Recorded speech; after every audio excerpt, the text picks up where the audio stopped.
TVC Noticias. El próximo 2 de enero será feriado no recuperable en el Ecuador. El presidente Daniel Noboa emitió el decreto ejecutivo 249, a través del cual establece suspender la jornada de trabajo en todo el territorio nacional para el sector público y privado. Por lo tanto, los días de descanso obligatorio por año nuevo irán del 1 al 4 de enero de 2026. Quienes laboren en esas fechas deberán recibir el 100% de recargo en las horas trabajadas. Esta información les ampliaremos más adelante. Aquí iniciamos.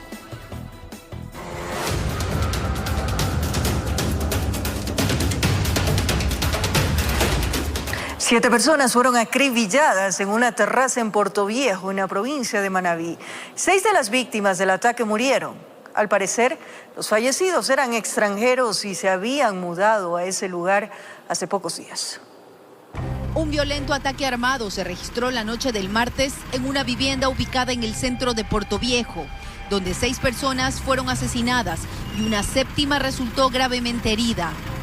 Según los primeros reportes policiales, sujetos armados irrumpieron hasta la terraza del inmueble, donde se encontraba un grupo de personas reunidas, y abrieron fuego de manera indiscriminada.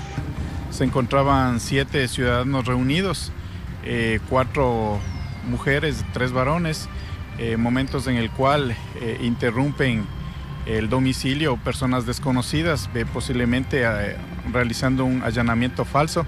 En el interior se puede observar una escena que las personas fueron primeramente amaniatadas, torturadas y posteriormente les cegaron la vida con disparos. Vecinos del sector indicaron que se escucharon más de 15 detonaciones, por lo que alarmados alertaron rápidamente a la policía.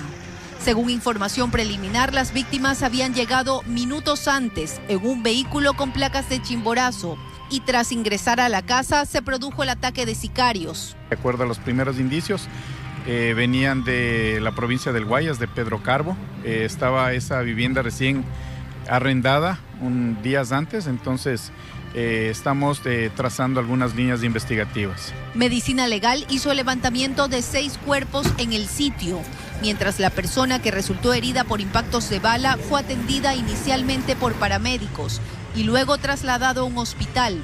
De momento su estado de salud es reservado. De manera extraoficial se conoció que las personas asesinadas serían de nacionalidad venezolana y que tenían menos de una semana de haberse mudado a la vivienda. Hasta el cierre de esta nota, la policía no había emitido un pronunciamiento oficial sobre este hecho violento. Sin embargo, se confirmó que estaban revisando. Se sustrajeron la mercadería que recién había sido despachada. Las víctimas presumen que los responsables sabían del movimiento del establecimiento porque no forcejearon ningún acceso. Nueva Aurora, sur de Quito. Lo que usted verá a continuación es un robo bien planificado. A las 9 de la noche con 42 minutos llegó este sujeto de verde. Tenía las llaves, por eso logró abrir la puerta de la juguetería. Sin mayor esfuerzo, junto a él, otro hombre y 2 mujeres de mascarilla. Son las campaneras. Mientras ellas ven que nadie se acerque, en el interior de la bodega de juguetes ocurría esto. Los zampones entraron y lo primero que hicieron fue girar la cámara. No lo lograron. Un minuto después, volvieron. Trataron por segunda ocasión de retirar la cámara. Las mochilas y las enormes fundas que tienen son para llevarse la mercadería. Mientras dentro se consumaba el ilícito, las cómplices merodeaban la zona. Una de ellas se llevó una funda industrial repleta de juguetes y después terminaron de sacar el resto. Era mercadería recién adquirida, ni se había sacado de las bodegas. Se llevaron lo más costoso, que se pretendía vender por Navidad desde ese emprendimiento. Sí, dijo ha salido y otra vez sigue robando. Los afectados presumen que se filtró la información por algún lado. Sabían del movimiento del local comercial. Incluso abrieron la bodega porque tenían el seguro. Porque de una entró con llave esto y la bodega entró con tarjeta y abrió así de rápido. ¿Cómo sabían que no estaba asegurado ese día? Aquella noche los dueños estaban en una reunión. Eso también sabían los antisociales. Por eso actuaron. Se llamó a la policía. Pero la historia se repite. No pusieron la denuncia. ¿Para qué? Si esta respuesta les dieron los gendarmes del procedimiento. Que ya había estado en la cárcel, dijo así. Dijo, ha salido y otra vez sigue robando. Dijo. Según las características físicas, los que operaron aquí serían los mismos que nosotros reportamos esta semana cuando se llevaron un televisor de 86 pulgadas de un inmueble. Ladrones que recorren el sur de Quito, haciendo de las suyas. Reconózcalos, para que tenga cuidado. Informó Marilyn Jaramillo. Más adelante, el COE Nacional activó acciones de vigilancia epidemiológica ante la alerta por la gripe AH3N2 en Ecuador. Existen suficientes dosis de vacunas en los centros de salud. La ampliación de esta noticia en breve aquí en la emisión estelar.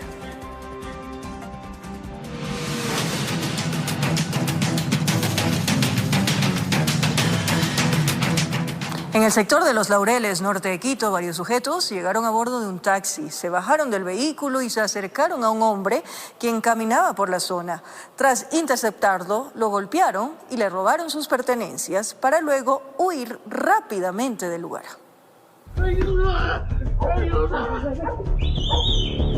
Los delincuentes llegaron a bordo de un taxi hasta el sector de Los Laureles, norte de la capital.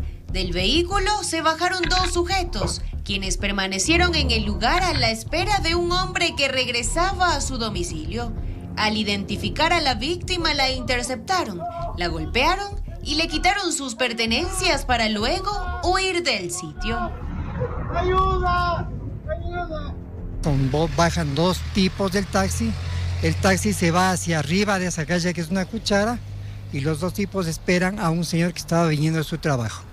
Lo asaltan, en el suelo un tipo lo patea. Minutos después, el mismo taxi regresó al lugar para recoger a los dos individuos, quienes escaparon rápidamente sin que nadie pudiera detenerlos.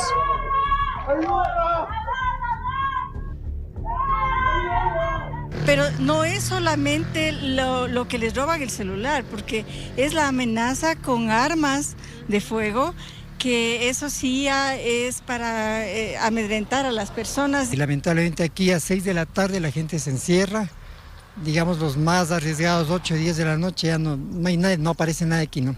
Tenemos un sistema de cámaras, sí, aquí y acá de arriba también que nos ayuden en algo, pero lamentablemente no hay la colaboración por el miedo que tiene la gente a que le pase algo. ¡Ayuda! ¡Ayuda! Moradores aseguran que este tipo de robos se registran a diario y que la delincuencia no solo afecta a personas, sino también a viviendas y vehículos. Ante esta situación, varios moradores han optado por reforzar la seguridad en sus casas como medida de prevención. Nosotros hemos tomado precauciones de alarmar y poner un cerco eléctrico, tener una alarma aparte y tener perros dentro de la casa. Cuando a alguien le roban, acostumbran coger el celular y botan en el jardín. Al otro día les devolvemos. Los habitantes del sector también cuestionan la escasa presencia policial, señalando que las rondas son poco frecuentes, lo que facilita que los delincuentes puedan cometer estos actos delictivos. Policía no hace patrullajes. Si usted llama por una emergencia, llegan a los 20, 30 minutos. ¡Ayuda! ¡Ayuda! Informó Ailis Morán. Un policía terminó atropellado en medio de una persecución policial en el norte de Quito. El hecho se registró en el sector de El Bosque. Afortunadamente, la acción de los uniformados permitió atrapar al presunto delincuente con todos los objetos robados.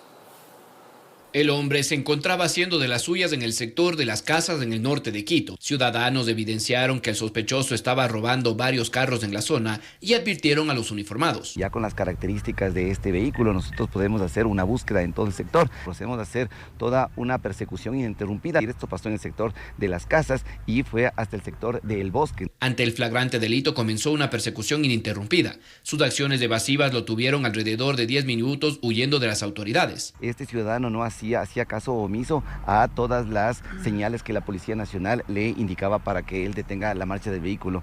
Producto de esto, le impacta a un servidor policial. El servidor policial cae de su motocicleta y la motocicleta queda bajo este vehículo. Una acción heroica que permitió atrapar al delincuente, mientras que el gendarme afectado fue trasladado a una casa asistencial para ser valorado en su salud. Después de valoraciones médicas se encuentra él estable. De igual forma, la Policía Nacional va a proceder a poner las diferentes denuncias en función de este individuo, con la finalidad de que todo el peso de la ley también esté sobre él, en función de que él atenta contra la integridad ya de un servidor policial que está cumpliendo su trabajo de proteger a la ciudad. Del individuo, indicaron las autoridades, cuenta con varios antecedentes delictivos y en su poder fue encontrado con varios accesorios y autopartes que habían sido sustraídos minutos antes. Tiene 7 antecedentes de él por diferentes delitos, entre esos robos.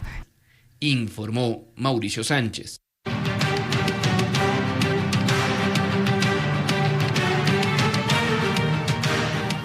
El director ejecutivo de la Agencia de Regulación y Control de Hidrocarburos, Cristian Puente, sostiene que en el caso AAA, que involucra al alcalde de Guayaquil, Aquiles Álvarez, el combustible destinado a los sectores automotriz, industrial y naviero habría sido desviado por empresas vinculadas al burgomaestre.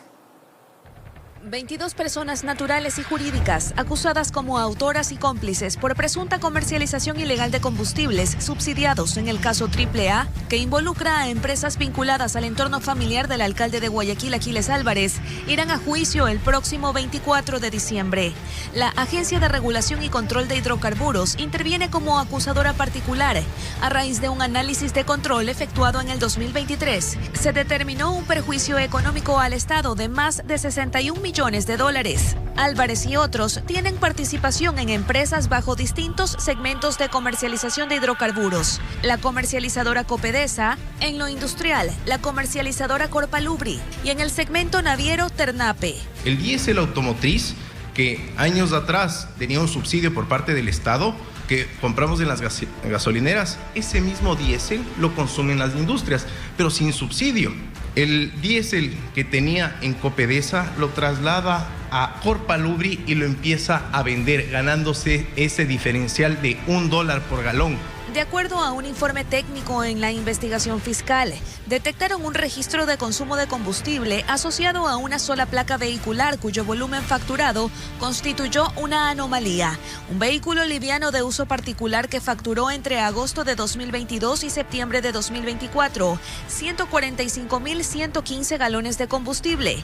Los peritos concluyeron que dicho consumo es imposible considerando que el carro tiene una capacidad de 12 a 16 galones. Debía haber tanqueado más de 8 veces al día durante todos los días, siendo esto prácticamente imposible.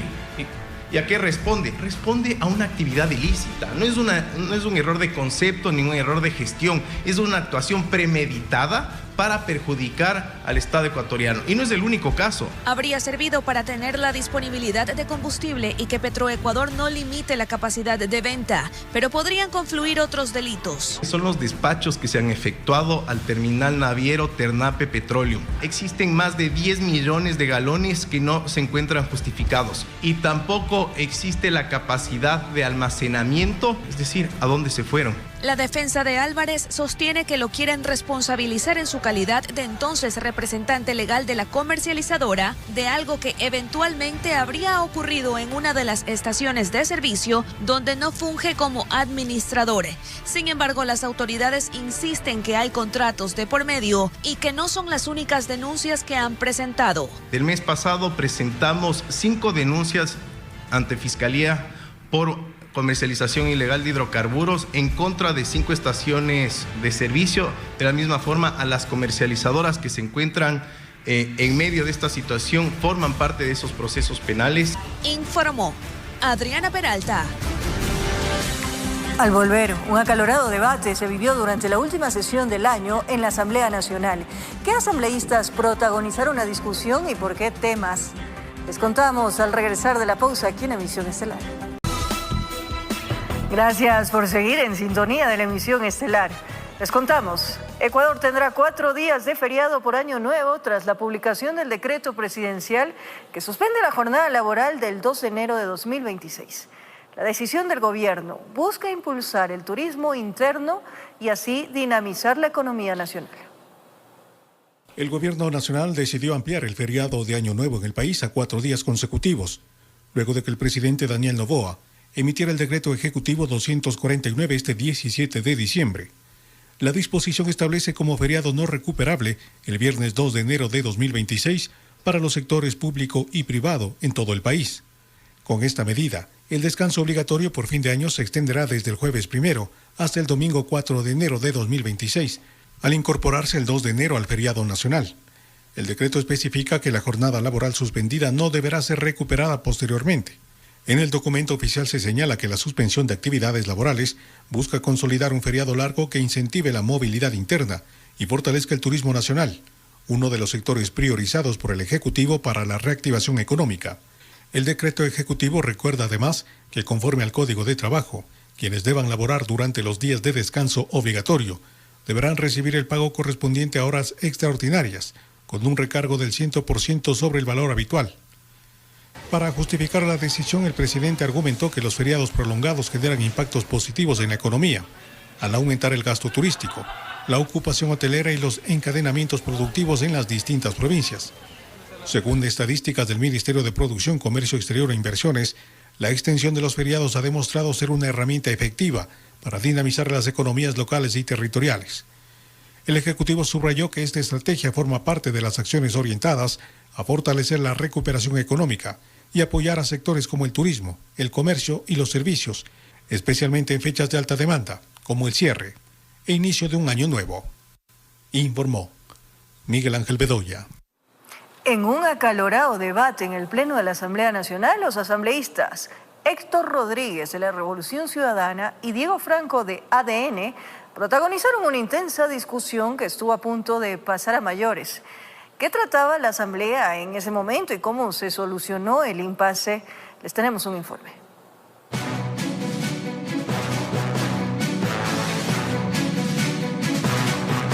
Y sé que esta palabra les incomoda, les duele, porque disfrutan del financiamiento de Maduro. ¿O de dónde sacaron para esas campañas millonarias? Silencio, por favor, el asambleísta está interviniendo. Lamentablemente hablamos de crímenes de lesa humanidad y nos olvidamos de los 4 de las Malvinas. Entonces, ¿dónde está la doble moral?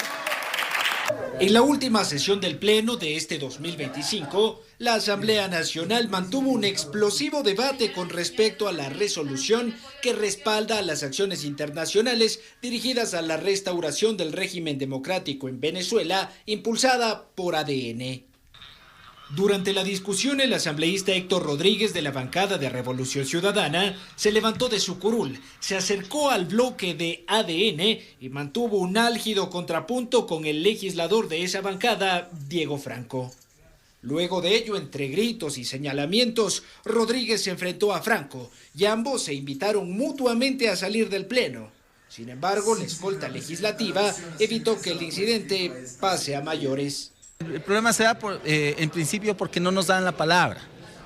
Nos limitan el uso de la palabra en un debate que se suponía debía ser amplio. Con el ambiente caldeado, pero con el espíritu propio de las fiestas decembrinas, en el mismo debate Rodríguez y Franco se dieron la mano y se pidieron disculpas, dando por concluido este nuevo round de confrontación política en la Asamblea. Muchas veces tendemos a generar, digamos, entredichos, pero sin duda nos hemos dado la mano con Diego y tenemos una labor que es superior, ¿no es cierto? Discutir con ideas para ver cuáles son las principales problemáticas y sobre todo las soluciones a los problemas del país. Yo espero que el próximo año, ojalá el niño Dios los ilumine, ojalá Jesús los ilumine, para que vengan el próximo año para verdaderamente tratar los problemas del país. Informó Álvaro Terán. Terrible. La Corporación Eléctrica del Ecuador, CELEC, sería la que lleva adelante la defensa de la demanda presentada por Ecuador contra Progen en los Estados Unidos. El Estado ecuatoriano podría recibir hasta $312 millones si las autoridades norteamericanas le dan la razón. Como acertada, es calificada por el penalista Marcelo Dueñas la estrategia del régimen de demandar a la empresa Progen, arrancando por el exterior. Yo considero que ha hecho bien el gobierno en presentar directamente en Estados Unidos sin hacerlo en el Ecuador, para que la empresa en Estados Unidos no vaya a invocar litispendencia o que existe en el Ecuador un juicio pendiente y que a lo mejor se verían obligados en Estados Unidos a archivar la causa.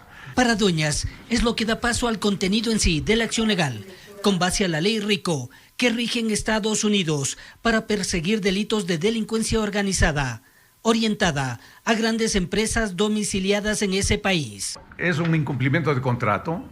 Segundo, no ha devengado el alto anticipo que ha dado el gobierno, no ha cumplido las expectativas del gobierno. Esto podría significar un fraude en contra del Estado ecuatoriano, porque esa ingente suma de millones de dólares que entregó el gobierno en la expectativa de cumplir un contrato en el ámbito energético no se ha cumplido, no se ha satisfecho, implica fraude, implica engaño, implica un altísimo perjuicio para el Estado.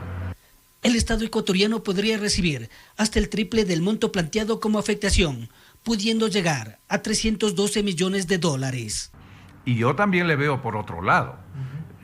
Yo no puedo, guardando las distancias, ¿no? Yo creo que podría haber una efectividad mayor y más oportuna con este juicio en los Estados Unidos que con las 3 instancias que tenemos en el Ecuador. A diferencia de otras ocasiones, no será la Procuraduría quien lleve adelante la defensa, sino la Corporación Eléctrica del Ecuador, CELEC, que por la complejidad del caso al ser técnico, lo solicitó. El abogado del Estado lo aceptó, además, dispuesto a dar acompañamiento. Acá lo que dice primero, de la información con la que contamos, que posiblemente en octubre ya se inició con esta acción, ¿no? Que ya se planificó esta reclamación internacional o en una corte americana. ¿Qué puede tomar qué tiempo este proceso, doctor? Bueno, no, ahí en los tiempos no podríamos decir, pero yo tengo la certeza que será mucho menor que en el Ecuador. Sin duda a la espera del accionar de las autoridades norteamericanas, informó Héctor Romero.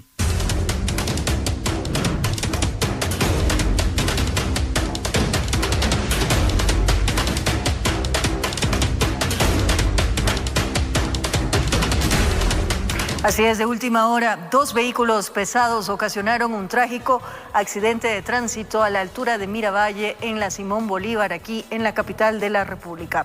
Tenemos un informe en vivo con Miguel Ángel Bedoya. Adelante, Miguel, te escuchamos. María Fernanda, amigos televidentes, muy buenas noches. En efecto, nos encontramos en la avenida Simón Bolívar a la altura de Miravalle, donde aproximadamente a las 20 horas se registró un siniestro de tránsito entre 2 vehículos pesados, un tráiler y un camión, donde una persona ha resultado herida y también ha afectado un poste de alumbrado público. Nos encontramos con el capitán Rommel Duque del Cuerpo de Bomberos de la capital para que nos dé más detalles acerca de este siniestro. Capitán, buenas noches. Coméntenos, por favor, cuál es la novedad que ustedes registraron. Muy buenas noches. Aproximadamente a las 8:20 de la noche, el Cuerpo de Bomberos de Quito fue despachado a un siniestro de tránsito en la Simón Bolívar, a la altura de La Hormigonera, producto del choque de un tráiler y un camión de carga ligera. Producto de este choque tenemos un accidentado, una víctima, misma que fue tratada por una ambulancia del Cuerpo de Bomberos y estricada por una unidad de rescate del Cuerpo de Bomberos. De acuerdo a lo que ustedes justamente arribaron al momento del llamado al Cuerpo de Bomberos, ¿qué pudieron percibir? ¿El choque fue de qué manera? Este choque es un choque por alcance de estos 2 vehículos pesados. Como le manifesté, producto de esto salió una persona herida. Un poste de alumbrado público también se ha visto afectado y al parecer también un corte de luz. Efectivamente, desde el poste afectado hacia el sur está afectado el alumbrado público. ¿El camión o el tráiler tiene algún tipo de carga especial?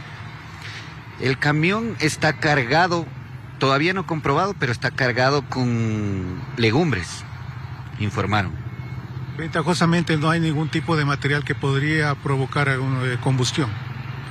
Por el momento no, todo ese tipo de labores están controladas, ya que el Cuerpo de Bomberos primero dio respuesta ayuda a la persona que estaba atrapada. Posterior hizo todas las labores de mitigación de un posible incendio vehicular. Perfecto, gracias, capitán. Ese es el informe del Cuerpo de Bomberos, como bien lo señalan, y en este momento podemos nosotros también observar que ya se han acercado las grúas que han sido convocadas para atender este siniestro. Están tratando de levantar justamente al camión pequeño, que es uno de los más afectados, de acuerdo a lo que podemos observar en este momento.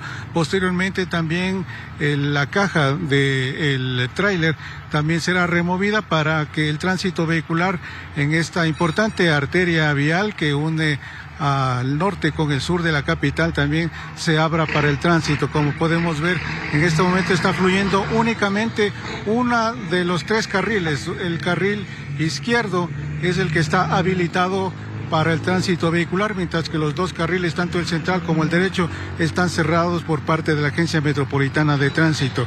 Si usted, amigo televidente, está trasladándose desde el norte hacia el sur, tome en cuenta este cierre vial que se encuentra acá en la avenida Simón Bolívar por este lamentable incidente de tránsito que se ha registrado, como ya bien lo señalaba el Cuerpo de Bomberos, aproximadamente a las 20 horas. Una persona herida, un poste afectado. Esto es el producto de este siniestro vial registrado en la noche acá en la capital. Este es el informe, María Fernanda.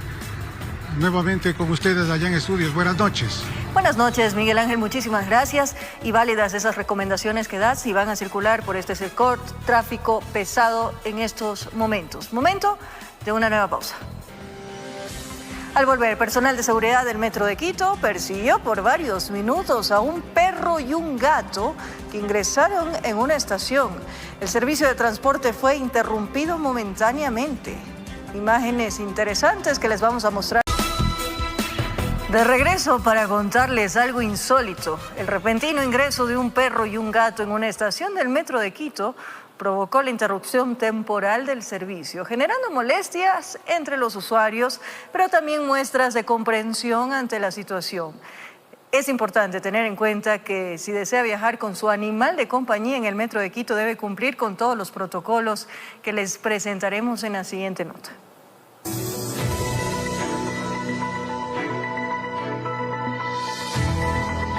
Este miércoles 17 de diciembre, el servicio del Metro de Quito fue interrumpido temporalmente debido a una anomalía inédita, algo nunca antes visto desde la inauguración del sistema en 2023. Una escena peculiar provocó la paralización del servicio luego de que una persecución entre un perro y un gato ocurriera en las rieles del metro. El hecho fue captado en video por usuarios del sistema en la estación San Francisco. En las imágenes se observa a un perro corriendo desesperadamente sobre las rieles intentando alcanzar a un gato, mientras personal de apoyo y autoridades metropolitanas los persiguen para interceptarlos. Según la Unidad de Bienestar Animal, ambos serían animales callejeros, que en medio de una persecución ingresaron a una de las estaciones, donde tuvo lugar el incidente. Desde la cuenta oficial de ex de la empresa pública metropolitana Metro de Quito se informó que por presencia de fauna urbana en la vía y con el fin de cuidar su vida se registran retrasos en toda la línea. En una entrevista realizada por este medio a la Unidad de Bienestar Animal del municipio de Quito, la entidad recordó a la ciudadanía cuáles son los protocolos de transporte para animales de compañía en el Metro de Quito. Los lineamientos establecidos son que los animalitos que pesen menos de 10 kilogramos sean transportados en un kennel. Los gatitos en una mochila y los perritos en un transportador pequeño. Animales superiores a este peso no está permitido el ingreso al metro. Sin embargo, los perritos que son catalogados como asistencia sí pueden ingresar con sus debidas seguridades. Asimismo, se recordó que los animales de compañía cuentan con horarios específicos de traslado dentro del sistema. A partir de las 10 de la mañana hasta las 4 de la tarde pueden ingresar y posterior a las 8 de la noche. Informó Julián Calahorrano. El COE Nacional analiza el comportamiento de la influenza y activó acciones de vigilancia epidemiológica ante la alerta por la gripe AH3N2 en el país. Hasta el momento, más de 250.000 personas han sido vacunadas y 4.5 millones de dosis se encuentran disponibles en los centros de salud.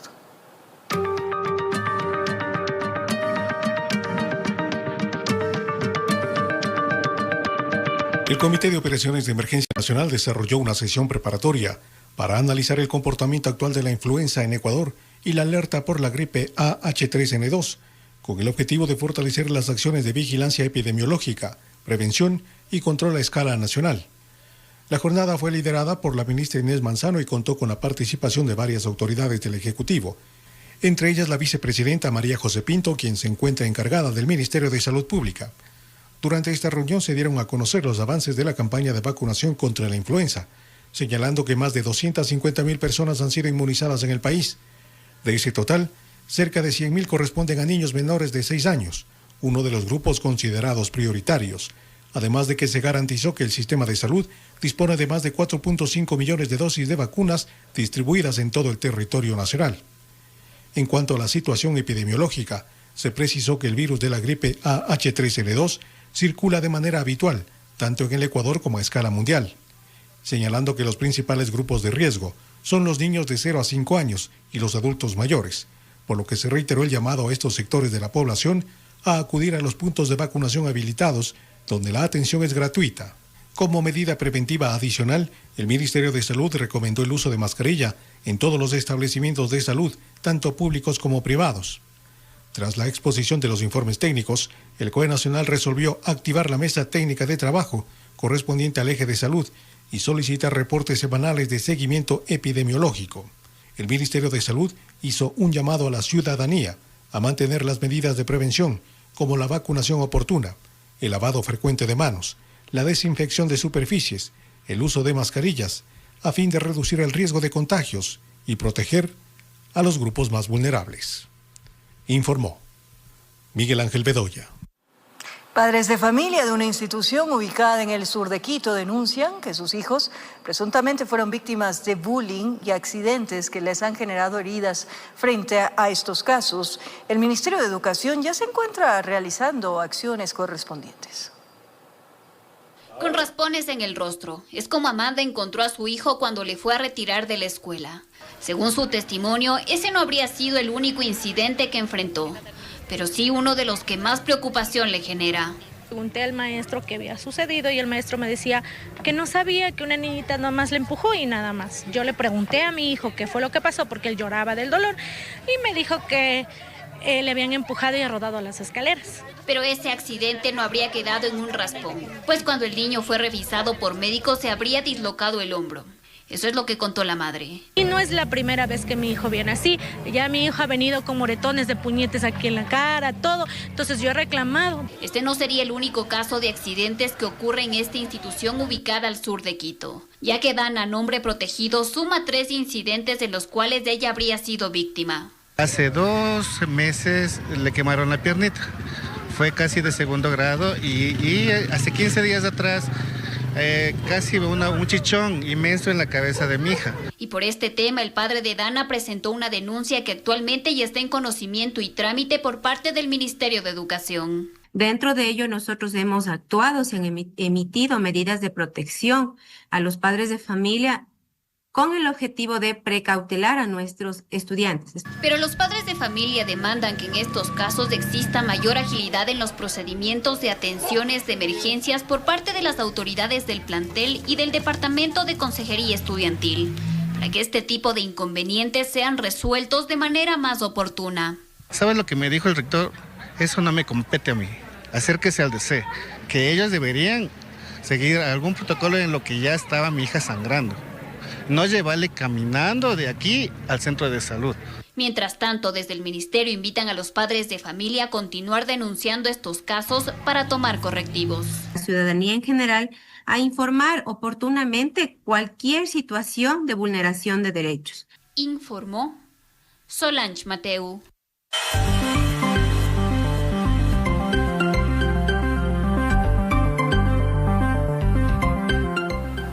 Pese al anuncio de la empresa metropolitana de agua potable de Quito de que el servicio se ha restablecido en más del 90% en varios sectores de las parroquias de Calderón, San Antonio y Calacalí, los moradores del sector Zavala en Calderón denuncian que la falta de agua persiste. Además, que los tanqueros no llegan a su sector desde hace varios días, lo que agrava la situación de los moradores afectados.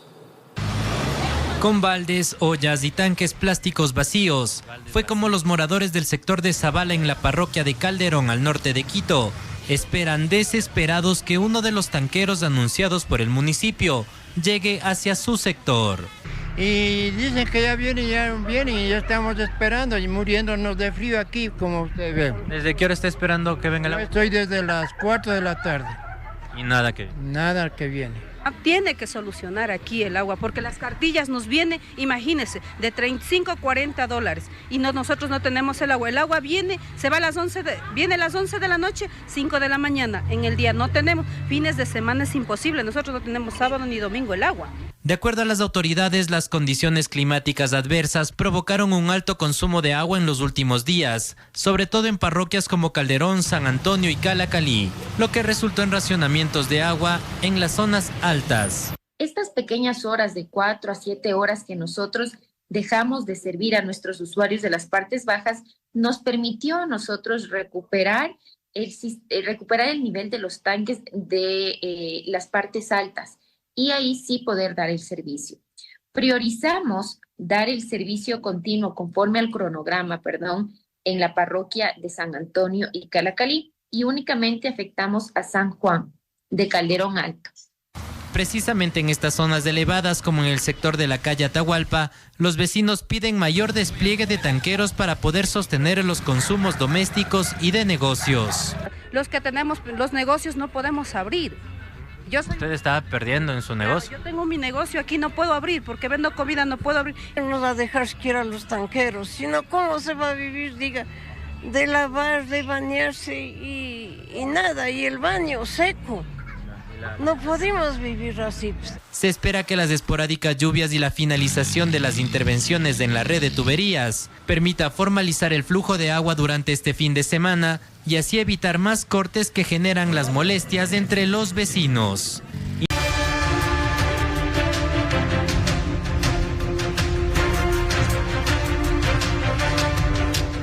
Estados Unidos y Ecuador activaron convenios para la cooperación militar contra el narcoterrorismo. En los últimos días, 2 aviones con cargamento militar llegaron al país y tanto expertos como autoridades han reaccionado a favor de estas operaciones siempre y cuando no violenten la soberanía y articulen acciones pro seguridad.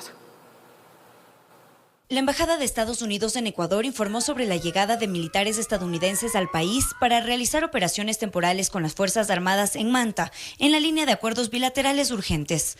Enfatizaron en que las operaciones mejorarán las capacidades de las fuerzas militares ecuatorianas contra los narcoterroristas, incluyendo la recopilación de información y capacidades de lucha contra esta amenaza. El presidente de la República, Daniel Noboa, lo confirmó en X. Indicó que estas acciones permitirán identificar y desarticular las rutas del narcotráfico.